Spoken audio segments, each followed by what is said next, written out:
Hello friends, welcome back to Goldwell Official Channel. இன்னைக்கு பதில என்ன பார்க்க போறோம்னா இந்தியா மற்றும் அமெரிக்காவுக்கு இடையே நிறைய பிரச்சனைகள் போயிட்டு இருந்தாலும் அந்த பிரச்சனையை தீர்க்கிற விதமா அமெரிக்கா மற்றும் இந்தியாவினுடைய பிரைம் மினிஸ்டர் ரெண்டு பேரும் பிப்ரவரி 12 மற்றும் 13ஆம் தேதி நடக்க போற அந்த மீட்டிங்ல எவ்வளவு முக்கியம் வாய்ந்தது அதை பத்தி தான் இந்த வீடியோல பார்க்க போறோம். அதே மாதிரியே அவர்கள் முக்கியமா பேசுற விஷயம் ஒன்னா சபகர் போர்ட்டுடைய துறைமுக பிரச்சனையா இருக்கும். அதே மாதிரியே ஏரோ இந்தியா 2025 இன்னும் கூடிய விரைவில் நடக்க போகுது, அதை பத்தி பேசுறதாகட்டும். அதே மாதிரியே இந்தியாவினுடைய ஒரு முக்கியமான போர் விமானமான தேஜஸ் போர் விமானத்துல F404 இன்ஜின், F414 இன்ஜின், இத ரெண்டையுமே எப்ப இன்ஜின் வந்து டெலிவரி பண்றதுக்கு வாய்ப்பு இருக்கு, அதை வந்து ஃபோர்ஸ் பண்றதுக்கு நிறைய வாய்ப்புகள் இருக்கு. அதே மாதிரியே இந்தியா வந்து இந்த ட்ரேடிங்ல வந்து ஏதாவது பிரச்சனை இருந்துச்சுன்னா அதை சொல்யூஷன் தீர்க்கிற விதமா இந்த மீட்டிங் வந்து அமைய போகுது. அதை பத்தி தான் டீடைலா இன்னைக்கு பதில பார்க்க போறோம். வணக்கம் நண்பர்களே. ரீசன்ட் டைம்ல இந்தியா மற்றும் அமெரிக்காவுக்கு இடையே நிறைய பிரச்சனைகள் அதிகமா போயிட்டு இருக்கு. அதுவும் முக்கியமா ரீசன்ட் டைம்ல கிட்டத்தட்ட 205 இந்தியர்களை அத்துமீறி அமெரிக்காவுக்குள்ள இருக்காங்க அப்படின்னு சொல்லிட்டு அனைவரையுமே C-17 அப்படின்னு சொல்லப்படக்கூடிய ஒரு முக்கியமான ஏர்கிராஃப்ட் மூலமா இந்தியாவுக்கு கொண்டு வந்து விட்டாங்க. ஆக்சுவலா இவர்கள் வெறுமனே வந்து இந்தியாவுக்கு கொண்டு வந்து விட்டு பரவாயில்ல, கையில விலங்க போட்டு காலில் விலங்க விட்டு இந்த மாதிரி ரொம்ப கொடூரமான முறையில் அமெரிக்கால இருந்து இந்தியாவுக்கு வந்தனர். இப்போ அதன் பிறகு இன்னும் ஒரு 18,000 பேரை ஐடென்டிஃபை பண்ணி வச்சிருப்பதாகவும் அதை வந்து கூடிய விரைவில் இந்தியாவுக்கு கொண்டு வர போவதாகவும் ஒரு முக்கியமான டேட்டா கொடுத்தாங்க. ஆக்சுவலா இது வந்து ரெண்டு நாடுமே வந்து நிறைய டிஸ்கஷன்ல ஈடுபட்டு இருந்தாங்க. ஆக்சுவலா அந்த டிஸ்கஷன் இருந்தாலும் பிரைம் மினிஸ்டர் ரெண்டு பேரும் பேசினா அந்த பிரச்சனை வந்து டோட்டலா வேற மாதிரி மாறும். அதனால ஒரு முக்கியமான மீட்டிங் அரேஞ்ச் பண்ணோம். அதாவது இப்ப டொனால்ட் ட்ரம்ப் அவர்கள் பதவியேற்றதுக்கு அப்புறம் நம்முடைய பிரைம் மினிஸ்டர் இதுவரைக்கும் போய் சந்திக்கவே கிடையாது. அதனுடைய அதாவது பதவியேற்பு விழாவில் கூட அவர் இன்வைட் பண்ண கிடையாது. அதுக்கு பதிலாக இந்தியாவின் சார்பில் ஜெய்சங்கர் அவர்கள், இந்தியாவினுடைய வெளியுறவுத்துறை அமைச்சர், அவர் தான் போயிட்டு வந்தார். அதன் பிறகு இப்ப முதல் முறையா ரெண்டு பேரும் சந்திக்க போறாங்க. ஆக்சுவலா அதுல சந்திக்கும் போது முக்கியமா பேசுற விஷயம் என்னன்னா, அதாவது இந்திய ரூபாயின் மதிப்பு டோட்டலா டவுன் ஆயிட்டு வருது டாலருக்கு நிகரா. ஆக்சுவலா இந்த வீடியோ எடுக்கிறதுக்கு முன்னாடி நான் செக் பண்ணி பார்த்தேன், ஒரு டாலர் வந்து கிட்டத்தட்ட 87.98 ரூபீஸ்க்கு போயிட்டு இருக்கு. கரெக்டா சொல்லணும்னா இன்னும் 88 ரூபாயை ஆல் டைம் ஹையா கூடிய விரைவில் தொட போகுது. இது ஒரு மிகப்பெரிய பிரச்சனையா இந்தியாவுக்கு இருக்கு. இதை எப்படி கண்ட்ரோல் பண்ணலாம், அதே மாதிரியே தங்கத்துல வந்து எந்த அளவுக்கு இன்வெஸ்ட் பண்ணலாம், நிறைய ஐடியா கேட்கறதுக்கு நிறைய வாய்ப்புகள் இருக்கு. அதே மாதிரியே இன்னொரு முக்கியமான பிரச்சனை, இந்தியாவினுடைய நீண்ட கால திட்டம்னா அது India middle east Europe economic corridor. இது வந்து சைனாவினுடைய பெல்ட் அண்ட் ரோடுக்கு மாற்றா கொண்டு வந்ததுதான் இந்த திட்டம். ஆக்சுவலா இதன் மூலமா யூரோப் கண்ட்ரிக்கு, மிடில் ஈஸ்ட் கண்ட்ரிக்கு எல்லா பக்கமும் ட்ரேட் வந்து பண்ணணும் அப்படிங்கிற ஒரு காரணத்துக்காக இந்தியா வந்து கிட்டத்தட்ட 6000 கிலோமீட்டர்ல ஒரு மிகப்பெரிய ரூட் போடுறதுக்கு பிளான் பண்ணிருக்காங்க. ஆக்சுவலா இது வந்து இந்தியாவில் ஆரம்பிச்சு சவுதி, துபாய் இந்த மாதிரி பல்வேறு கண்ட்ரிக்கு போயிட்டு யூரோப், மிடில் ஈஸ்ட் இது எல்லா பக்கமே கொண்டு போறதுதான் இந்த ரூட்னுடைய முக்கியமான நோக்கம். ஆக்சுவலா இது அவ்வளவு ஒரு எளிது கிடையாது. ஏன்னா எல்லா நாட்டோடைய பேசி அப்புறம் தான் வந்து இந்த பிரச்சனையை வந்து சால்வ் பண்ண முடியும். அதற்காக இந்த மீட்டிங் வந்து ஒரு முக்கியமான ஒரு பாசிட்டிவா இந்தியாவுக்கு இருக்கு அப்படின்னு சொல்லி நம்புறாங்க. அதுல ஒரு முக்கியமான பிரச்சனை என்னன்னா, சபகர் போர்ட்டை இந்தியா வந்து கிட்டத்தட்ட 10 வருஷம் லீஸுக்கு எடுத்தாங்க. ஆக்சுவலா இதற்காக கிட்டத்தட்ட 130 பில்லியன் டாலருக்கு மேல உள்ள இன்வெஸ்ட் பண்ணிருக்காங்க. அதே மாதிரியே IGBL மற்றும் இந்தியாவினுடைய கப்பல் துறை இவர்கள் வந்து இன்னொரு 150 பில்லியன் டாலரை உள்ள இன்வெஸ்ட் பண்ணிருக்காங்க. ஓவராலா கணக்கு போடும்போது கிட்டத்தட்ட 300 பில்லியன் டாலருக்கு மேல ஈரான்ல இன்வெஸ்ட் பண்ணிருக்காங்க. ஆக்சுவலா இது எதற்காகனா இந்தியாவினுடைய ரூட்டையே வந்து மாத்தணும் அப்படிங்கிற ஒரு காரணத்துக்காக தான். ஏன் அப்படின்னா நமக்கு பாகிஸ்தான் அருகில் இருக்கு. அதனால நம்ம புதுசா ஏதாவது ஒரு ட்ரேடிங் பண்ணணும் அப்படிங்கிறது இந்தியாவிலிருந்து ஒரு யூரோப் கண்ட்ரிக்கோ ஒரு மிடில் ஈஸ்டுக்கோ இந்த மாதிரி சின்ன சின்ன மத்திய ஆசிய நாடுகளுக்கு கொண்டு போகணும்னா நிறைய பிரச்சனை இருக்கு. அதனால நமக்கு சபகர் போர்ட் இருந்தால் மட்டும்தான் நமக்கு இந்தியாவுக்கு உதவியா இருக்கும் அப்படிங்கிற ஒரு காரணத்துக்காக இந்தியா வந்து இதுல இன்வெஸ்ட் பண்றாங்க. ஆக்சுவலா இதனால யாரெல்லாம் பயனடைவாங்க அப்படின்னா முக்கியமாக ஆப்கானிஸ்தான், உஸ்பெகிஸ்தான், கஜகிஸ்தான், துர்மனிஸ்தான் இந்த மாதிரி பல்வேறு நாடுகள் வந்து இதன் மூலமா பயனடைவாங்க. ஆல்ரெடி இந்தியா வந்து இந்த 10 வருஷம் அக்ரிமெண்ட்டுக்கு முன்னாடி ஒவ்வொரு வருஷம் லீஸுக்கு எடுத்து அதை யூஸ் பண்ணி பார்த்தாங்க, நல்லா ஒர்க் அவுட் ஆச்சு. அதனால நம்ம வந்து உள்ள ஒரு 10 வருஷத்துக்கு லீஸுக்கு எடுத்தலாம் அப்படின்னு சொல்லி பிளான் பண்ணாங்க. பட் இதுல என்ன பிரச்சனைனா, இந்தியா வந்து 10 வருஷத்துக்கு லீஸுக்கு எடுத்த பிரச்சனை கிடையாது.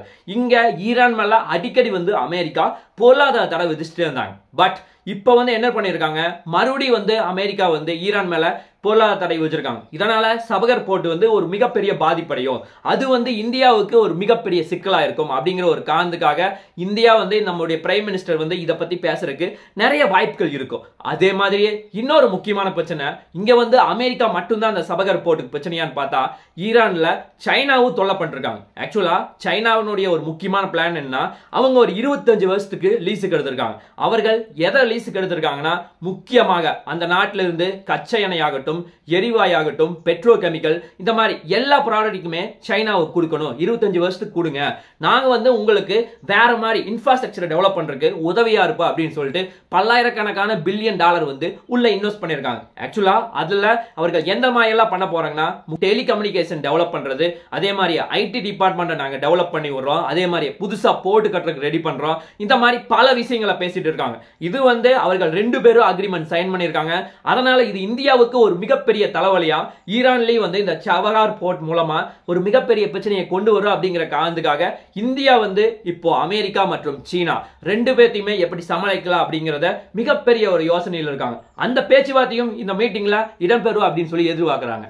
அதே மாதிரியே இன்னொரு முக்கியமான பிரச்சனை, நம்ம நாட்டினுடைய வருங்கால போர் விமானம், அது தேஜஸ் MK1A, தேஜஸ் MK2, இந்த 2 போர் விமானத்தையும் இந்தியானால எல்லாமே தயாரிக்க முடியும் எக்ஸப்ட் இன்ஜினை தவிர. அதனால இன்ஜினை வந்து நம்ம அமெரிக்காவினுடைய ஜெனரல் எலக்ட்ரானிக்ஸ் நிறுவனத்தோட அக்ரிமெண்ட் போட்டுக்கலாம் அப்படின்னு சொல்லிட்டு கிட்டத்தட்ட 2 to 3 வருஷத்துக்கு முன்னாடியே அக்ரிமெண்ட் சைன் பண்ணாங்க. ஆக்சுவலா கிட்டத்தட்ட 200க்கும் மேற்பட்ட போர் விமானத்தினுடைய இன்ஜின்கள் அவர்கள் கொடுக்க வேண்டும். பட் இதுவரைக்கும் கரெக்டான முறையில் அவர்கள் டெலிவரி கொடுக்க முடியல. அதை பத்தி பேசுறதுக்கு நிறைய வாய்ப்புகள் இருப்பதாக சொல்லப்படுகிறது. அதே மாதிரியே ரீசன்ட் டைம்ல இந்தியா வந்து அமெரிக்காவினுடைய 31 MQ-9B அப்படின்னு சொல்லப்படக்கூடிய ஒரு சக்தி வாய்ந்த ட்ரோனை ஆர்டர் பண்ணாங்க. ஆக்சுவலா இது வந்து இன்னும் டெலிவரி ஆகல. ஆக்சுவலா இது ப்ராசஸே இப்பதான் சக்சஸ்ஃபுல்லா முடிஞ்சிருக்கு. அதனால இதை வந்து கூடிய விரைவில் இந்தியாவுக்கு கொண்டு வரணும் அப்படின்னு சொல்லிட்டு அமெரிக்காவினுடைய பிரதமர்கிட்ட இந்தியா ஒரு முக்கியமான கோரிக்கையை வைப்பாங்க அப்படின்னு சொல்லி எதிர்பார்க்கப்படுகிறது. ஆக்சுவலா இந்தியாவினுடைய ஒரு முக்கியமான ஒரு விமான கண்காட்சினா அது ஏரோ இந்தியா 2025. வருஷத்துக்கு ஒரு முறை இந்த கண்காட்சி நடக்கும். ஆக்சுவலா இதுல என்ன ஒரு ஸ்பெஷாலிட்டி அப்படின்னா, இதுல வருங்காலத்துல இந்தியாவில் நிறைய விமானங்கள் தயாரிக்கலாம், போர் விமானங்கள் தயாரிக்கலாம். அது எல்லாத்தையுமே வந்து இந்த கண்காட்சி கொண்டு வரதான் என்னுடைய முக்கியமான நோக்கம். அதே மாதிரியே இந்தியாவிலிருந்து மட்டும் வராது, உலகத்திலிருந்து நிறைய நாடுகள்ல இருந்து இங்க விமானங்கள் கொண்டு வந்து அவர்களுடைய டெக்னாலஜியும் இங்க ஷோ பண்ணுவாங்க. அப்படி ஷோ பண்ணா இங்க அதிகமான வருமானமும் அதே மாதிரி அதிகமான ஆர்டர் கிடைக்கிறதுக்கும் நிறைய வாய்ப்புகள் இருக்கும் அப்படின்னு சொல்லி இவர் வந்து நம்புறாங்க. அதே மாதிரியே இங்க மீட்டிங்ல கிட்டத்தட்ட 1000 பேருக்கு மேல எல்லா நாட்டில இருந்து வர போறாங்க. அதுவும் கிட்டத்தட்ட 80ல இருந்து 90 நாடுகளுக்கு இங்க உள்ள வருவாங்க அப்படின்னு சொல்லி எதிர்பார்க்கப்படுகிறது. அதே மாதிரியே வெளிநாட்டில இருந்து கிட்டத்தட்ட 54 ஃபாரின் ப்ராடக்ட் வந்து உள்ள கொண்டு வரதுக்கு நிறைய வாய்ப்புகள் இருக்கு. ஆக்சுவலா இது எல்லாமே வருங்காலத்துல இந்தியாவினுடைய எக்ஸ்போர்ட்டை பல மடங்கு உயர்த்தறதுக்கு இது ரொம்ப உதவியா இருக்கும் அப்படின்னு சொல்லி இந்தியா நம்புறாங்க. அதை பத்தியும் இங்க முக்கியமா பேச போறாங்க.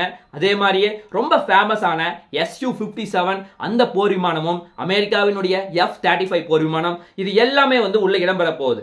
அது வந்து இந்தியாவுக்கு ஒரு மிகப்பெரிய பாசிவா இருக்க போகுது அமெரிக்கானால. ரீசன்ட் டைம்ல உலகத்துல இருக்க 3 முக்கியமான நாடுகளுக்கு அமெரிக்கா டாக்ஸ் விதிச்சாங்க. அதுவும் முக்கியமா கனடா மற்றும் மெக்சிகோ 25% டாக்ஸும், சைனாவுக்கு 15% டாக்ஸ் விதிச்சார். அதுக்கு காரணம் அவர்கள் வந்து வெளிநாட்டிலிருந்து அமெரிக்காவுக்கு நிறைய பொருட்களை ஏற்றுமதி பண்ணிட்டு இருக்காங்க. ஏற்றுமதியை குறைக்கணும் அப்படிங்கிற ஒரு காரணத்துக்காக இந்த மாதிரி வந்து டாக்ஸ் போட்டிருக்காரு. அதே மாதிரி இது நடந்தது ஃபர்ஸ்ட் பேஸ். ஒருவேளை செகண்ட் பேஸ்ல இந்தியாவுக்கு ஏதாவது டாக்ஸ் போறதுக்கு வாய்ப்பு இருக்குமோ அப்படிங்கிற ஒரு அச்சத்துல இந்தியா வந்து அதை பத்தி பேசுறதுக்கு நிறைய வாய்ப்புகள் இருக்கு. ரீசன்ட் டைம்ல இந்தியா வந்து யூனியன் பட்ஜெட் வந்து 2025 to 2026 அறிவிச்சாங்க. ஆக்சுவலா இதுல வெளிநாட்டில இருந்து வரப்போற ஒரு சில கார் ஆகட்டும், பைக் ஆகட்டும், பேட்டரி ஆகட்டும், இது எல்லாத்தையுமே வந்து நம்ம வரியை குறைக்கணும் அப்படிங்கிற காரணத்துக்காக 50% இருந்து 40% குறைச்சாரு. ஆக்சுவலா அதுவும் முக்கியமா ஹார்லி டேவிட்சன், அதே மாதிரி டெஸ்லா, இந்த மாதிரி முக்கியமான கார் எல்லாத்தையுமே வந்து டோட்டலா வந்து டாக்ஸை குறைச்சிருக்காரு. அது மட்டும் பண்ணாம வெளிநாட்டில இருந்து ஏதாவது எலக்ட்ரிக் வெஹிக்கிளோ அல்லது எலக்ட்ரிக் கார் வந்தாலும் எல்லாத்துக்குமே வந்து டாக்ஸ் வந்து டோட்டலா குறைக்க போறோம் அப்படின்னு சொல்லியிருக்காரு. அது மட்டும் இல்லாம வெளிநாட்டில இருந்து வர செல்போன் பேட்டரி, இந்த மாதிரி பல்வேறு வகையான பேட்டரிகளுக்கும் டாக்ஸ் வந்து டோட்டலா குறைக்க போறோம் அப்படின்னு சொல்லி ஸ்ட்ரிக்டா வந்து இந்தியன் கவர்மெண்ட் அறிவிச்சிருக்கு. அதனால இதை வச்சு பேசி நம்ம வந்து அமெரிக்காவினுடைய டாக்ஸை வந்து கண்ட்ரோல் பண்றதுக்கு நிறைய வாய்ப்புகள் இருப்பதாக சொல்லப்படுகிறது. அதே மாதிரியே அமெரிக்கா மற்றும் இந்தியா ரெண்டு நாட்டினுடைய உறவு எப்படி இருக்குன்னு பார்த்தா ரெண்டு நாடுமே ட்ரேட் வந்து நல்லா தான் பண்ணிட்டு இருக்கோம். ஆக்சுவலா 2023 2024 இதுல கிட்டத்தட்ட $120 பில்லியன் மேல நம்ம ரெண்டு பேருமே ட்ரேடிங் பண்ணிருக்கோம். அதுலயும் இந்தியா வந்து கிட்டத்தட்ட $30 பில்லியன் மேல நம்ம அமெரிக்காவுக்கு எக்ஸ்போர்ட் பண்ணிருக்கோம். இது ஒரு மிகப்பெரிய பாசிட்டிவா இந்தியாவுக்கு பார்க்கப்படுது. அதே மாதிரியே இன்னொரு முக்கியமான பிரச்சனை H1B விசா தான். ஏன் அப்படின்னா இந்த H1B விசானால நிறைய பேர் வந்து இல்லீகல் மைக்ரன்ஸ் அப்படிங்கிற ஒரு நேம்னால நிறைய பேர் வந்து வேலையோடு தூக்கிட்டு இருக்காங்க. அதாவது அவர்களை நாடு கடத்துறாங்க. அந்த பிரச்சனையை எப்படியாவது கண்ட்ரோல் பண்ணா அப்படின்னு சொல்லி இந்தியா வந்து அமெரிக்காவினுடைய பிரதமரிடம் இதை வச்சு முறையிடுவார். ஏன் அப்படின்னா இந்தியாவிலிருந்து கிட்டத்தட்ட அமெரிக்காவுக்கு மட்டும் 50 லட்சம் பேருக்கு மேல அங்க இருக்காங்க. அதுவும் மட்டும் இல்லாம அதுல 3 லட்சம் பேர் வந்து எல்லாருமே ஸ்டூடெண்ட்ஸ். ஆக்சுவலா பேசிக்கா தெரிஞ்சுக்கணும்னா இந்த H1B விசா வந்து நம்ம ஒரு ஒர்க்ல இருந்தோம்னா 1 வருஷம் to 2 வருஷம் அந்த மாதிரி தான் வந்து H1B விசா கொடுப்பாங்க. சப்போஸ் உங்களை வேலையை விட்டு தூக்கிட்டா நீங்க உடனடியா 60 நாள்ல அமெரிக்காவில இருந்து இந்தியாவுக்கு வரணும். அப்படி வர முடியல அப்படின்னா நீங்கள் இல்லீகல் மைக்ரன்ஸ் தான். உங்களை பிடிச்சி அரெஸ்ட் பண்ணலாம் அல்லது நாடு கடத்தலாம். இந்த மாதிரி எவ்வளவு ஒரு மோசமான சிச்சுவேஷனும் வரும். அதனால இதை பத்தி பேசுறதுக்கு நிறைய வாய்ப்புகள் இருக்கு. அதே மாதிரியே நீங்க கிரீன் கார்டு வாங்கணும் அப்படின்னா 15 இருந்து 20 வருஷம் நீங்க அமெரிக்காவில் இருந்தா மட்டும்தான் நீங்க கிரீன் கார்டே வாங்க முடியும். அதற்கும் இப்ப ட்ரம்ப் வந்து ஆப்பு வச்சிருக்காரு. இதனால இதற்கான பேச்சுவார்த்தைகள் இப்ப நடக்கும் அப்படின்னு சொல்லி எதிர்பார்க்கப்படுகிறது. அதே மாதிரியே அமெரிக்காவினுடைய பிரெயினே வந்து மேக்சிமம் இந்தியர்கள் தான். ஏன் அப்படின்னா சிலிக்கன் வேலி அப்படிங்கிற ஒரு முக்கியமான டெக் கம்பெனிஸ் எல்லாமே அங்கதான் இருக்கு. அதாவது அமேசான் ஆகட்டும், கூகுள் ஆகட்டும், FB ஆகட்டும், ட்விட்டர் ஆகட்டும், நெவிடியா ஆகட்டும், இந்த மாதிரி பல்வேறு நிறுவனங்கள் அங்க இருக்கு. அதனால அந்த நிறுவனங்கள் வந்து எல்லாருமே வந்து ரொம்ப நாளைக்கு இருக்கணும் அப்படிங்கிறது தான் H1B விசா வந்து கரெக்டா இருந்தா மட்டும்தான் அமெரிக்கா பிரெயின் ட்ரெயின் ஆகாம பிரெயினை கெயினே பண்ண முடியும். அது ஒரு முக்கியமான பிரச்சனையா இருக்கு. அதை பத்தியும் பேசுறதுக்கு நிறைய வாய்ப்புகள் இருப்பதாக சொல்லப்படுகிறது. பார்க்கலாம் என்ன நடக்குது என்று சொல்லி நாளைக்கு இன்னொரு நல்ல ஒரு வீடியோவில் உங்களை நான் சந்திக்கிறேன். நன்றி, வணக்கம், தேங்க்யூ, ஜெய் ஹிந்த்.